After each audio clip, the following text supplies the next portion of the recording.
আচ্ছা, হাসলে কি মানুষ সত্যি সুখী হয়? সব হাসির পিছনে তো আনন্দ লুকিয়ে থাকে না।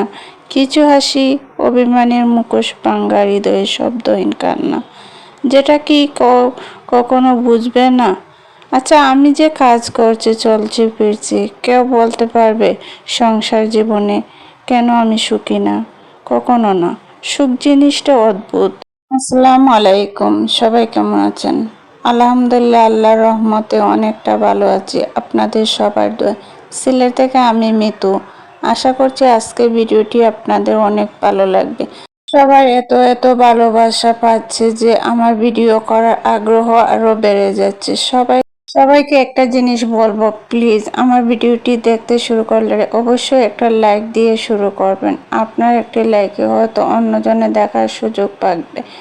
আর আমি এক কাপ চা করে নিলাম। প্রতিদিন বিকাল হলে মনে হয় এক কাপ চা খেয়ে নিই।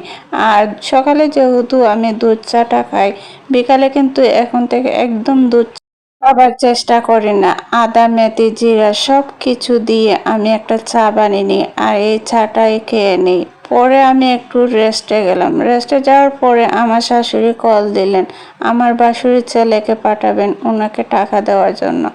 আর ছেলেটাও চলে আসলো, ওনার জন্য নাস্তাটা বানিয়ে নিচ্ছি। এই তো আমি ব্রেডটা একটু চিনি আর কর্নফ্লাওয়ার দিয়ে ভেজে সুন্দর করে দিয়ে দিলাম। এদিকে আমার মেয়ের নাস্তাটাও হয়ে যাবে আর আমার বাসুরের ছেলের জন্য আমি চাটাও বানিয়ে নিচ্ছি। চা দিয়ে আর এই ব্রেডটা দিয়ে দেব। এগুলো দিয়ে আজকে বিকালের নাস্তাটা আমার মেয়েরও হয়ে যাবে আর ওনাকেও দিয়ে দেব।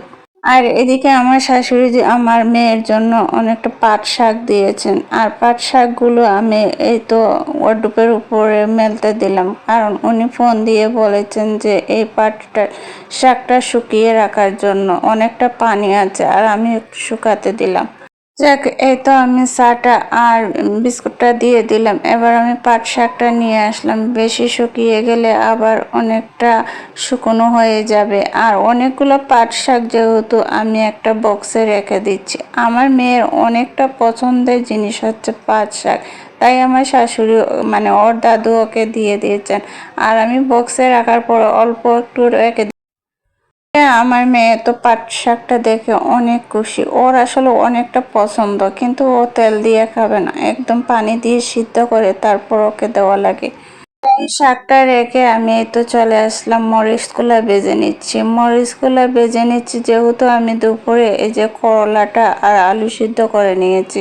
ও বলেছিল করলা ভর্তা খাওয়ার জন্য, আর করলা ভর্তাটা আমি দুপুরে করিনি। এই তো তরকারিটা অনেকগুলা বেঁচে গিয়েছে দুপুরে যে রান্নাটা করেছিলাম। আর এই তরকারি আর ভর্তাটা দিয়ে বিকালে ওরা খাবারটা খেয়ে নেবে। আর তরকারিটা গরম করে আমি বিকেলের কিছু কাজ ছিল, এই কাজগুলো করে নিচ্ছি। এই তো আমার চুলাটা একদম পরিষ্কার করে রেখে দিচ্ছি।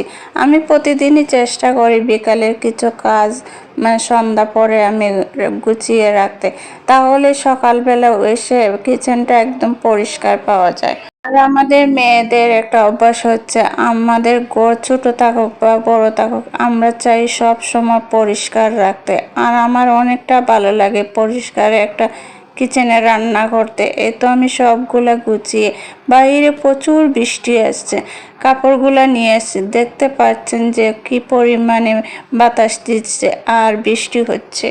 এই তো আমি কাপড়গুলা নিয়ে আসলাম। এখন আমি ঘরের ভিতরে এগুলা মেলে দেব। এই রশিটা আমি করে রেখেছি যাতে বৃষ্টি দিলে এখানে আমি কাপড়গুলা দিয়ে দিতে পারি। আর তো আমি কাপড়গুলা মেলতে মেলতে আজকের মতো ভিডিওটি শেষ করছি। সবাইকে ধন্যবাদ। আল্লাহ হাফিজ।